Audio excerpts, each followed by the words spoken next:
नासिर अली शाह मुल्क की मईशत पर गहरी नज़र रखते हैं, किसी तारुफ के मोहताज नहीं। बहुत शुक्रिया शाह साहब ज्वाइन करने के लिए। नासिर साहब, मुल्क की मईशत के लिए बहुत ही अच्छी खबर है कि जी IMF और पाकिस्तान के दरमियान जो मुआहदा है वो हो गया है। तो पाकिस्तान ने इतने मुश्किल हालात में IMF की जो तमाम शराइत मुतालिबात को पूरा किया, क्या कहेंगे? ये तो एक मुश्तरका काविश जो इस तरह से आपने भी नोट करवाया है, इस इकनॉमिक स्टेबिलिटी प्रोग्राम की सख्त ज़रूरत थी। और ये जब हम साबका दौर में भी जब कभी भी IMF प्रोग्राम में जाते थे तो हमेशा IMF को यही शिकायत होती थी कि आप अपना इकनॉमिक स्टेबिलिटी प्रोग्राम जो है वो कंप्लीट नहीं करते। और ये सेकंड रिव्यू जो है ये इस एतबार से एक बहुत ही अच्छी और पुरुम्मीद सूरत हाल पैदा कर रहा है कि इस वक्त पाकिस्तान ने अपनी जो कमिटमेंट्स थी उनको पूरा भी किया है, बल्कि अगर आप टैक्स कलेक्शन में देखें तो इस वक्त जो है टारगेट से टैक्स कलेक्शन की फिगर्स जो है वो ज़्यादा हैं।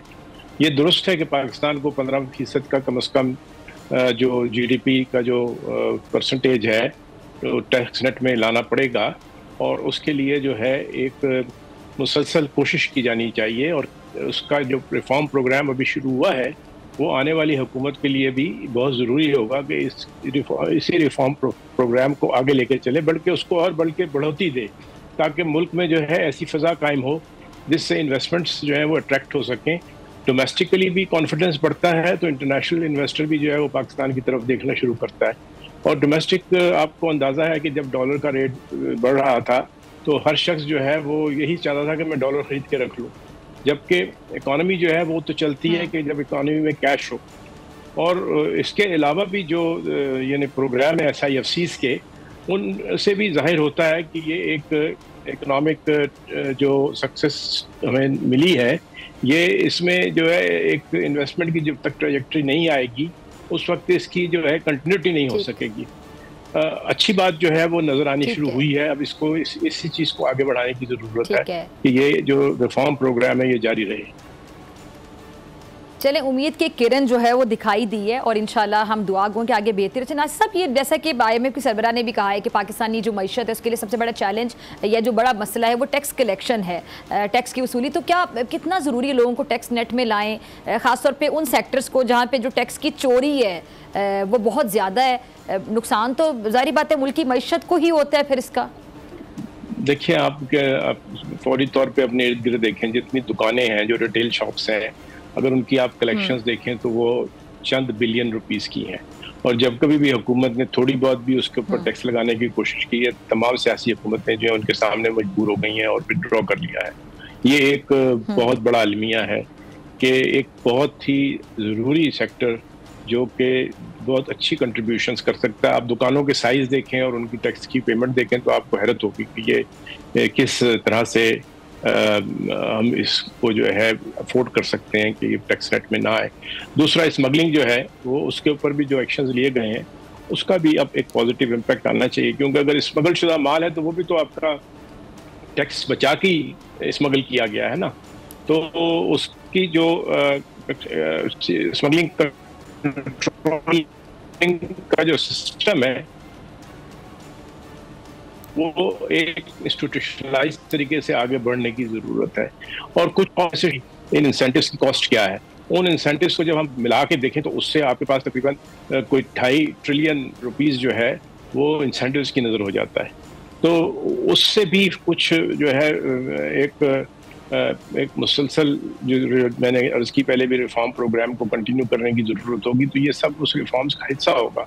और एक और भी चीज़ है कि आप टैक्स तो उसी से लेते हैं ना जो कमाता है। जो अमूमन लोग कहते हैं जी टैक्स बढ़ जाएगा तो मिडिल इनकम के लोग और गरीब जो हैं वो और मज़ीद फंस जाएंगे। ऐसा नहीं होता, सिर्फ बल्कि ये है कि अगर अच्छे टैक्स ज़्यादा कलेक्ट होगा तो उन पर बोझ जो है वो कम पड़ेगा। दूसरा एक और भी इशू है कि हमारे पास जो यानी ऐसी स्टेट ओन्ड एंटरप्राइजेज हैं जिनके लॉसेस जो है वो 1 ट्रिलियन रुपीस तक सालाना होते हैं और गवर्नमेंट को कंट्रीब्यूट करना पड़ता है बहुत हैवीली। ये भी एक बड़ा मसला बन गया है।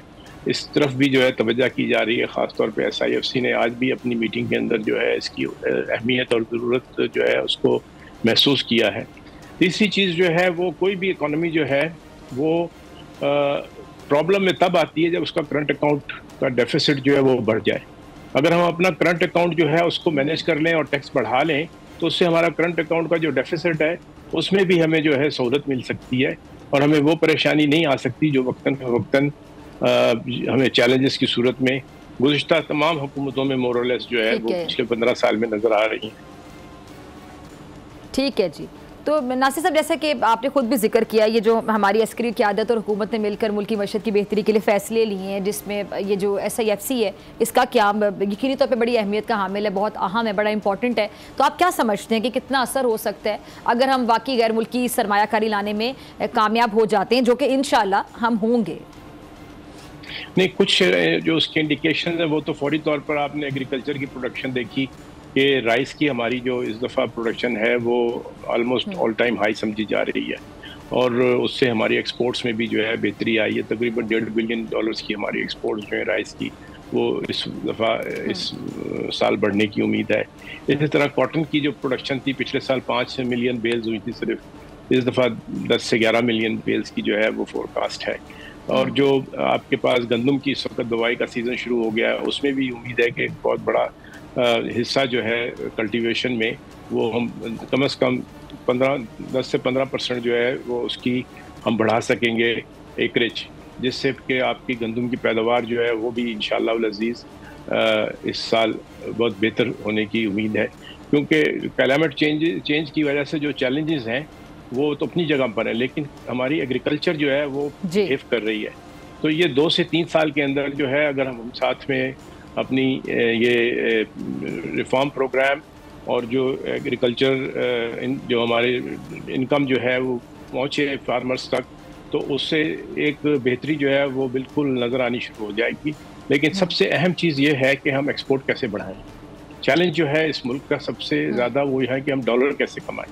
तो एक तो IT का सेक्टर जो है उसकी प्रायोरिटी तय की गई है कि जिससे हम जो है अपनी एक्सपोर्ट बढ़ाएं, लेकिन दूसरे तमाम शोबों में भी जहाँ पर प्रोडक्शन की बेहतरी की ज़रूरत है वहाँ पर ईज़ ऑफ डूइंग बिजनेस जो है वो बहुत ज़रूरी है। अब हुकूमत की सारी तवज्जो जो है वो ईज़ ऑफ डूइंग बिजनेस पे होनी चाहिए रिफॉर्म प्रोग्राम के साथ साथ। जितना ईज़ ऑफ डूइंग बिजनेस होगा उतना जो है आपके पास इन्वेस्टमेंट जो है वो डोमेस्टिक इन्वेस्टमेंट भी और इंटरनेशनल इन्वेस्टमेंट भी, उसके लिए लोग फिर आ सकेंगे। और साथ ही जो हम बाहर की नई मार्केट्स जो हैं उनको कैसे जाके टैप करें, ख़ास तौर पे जो हमारे एक्सपोर्टर्स जो हैं जब वो बाहर अपनी नुमाइशों पे जाते हैं और दूसरे वो एक्सपैंड करना चाहते हैं उनको बहुत मुश्किलात है। हुकूमत को एक पूरा संजीदगी से एक बहुत ही मजबूत किस्म का निज़ाम जो है वो कायम करने की ज़रूरत है कि एक्सपोर्ट को बढ़ाए, जिससे कि हमारे पर जो हमेशा डॉलरों का प्रेशर होते थे उनको हम रिस्ट्रिक्ट कर सकें। ठीक है जी नासिर साहब, बहुत शुक्रिया। सब्सक्राइब करें और बेल दबाएं ताकि कोई खबर रह न जाए।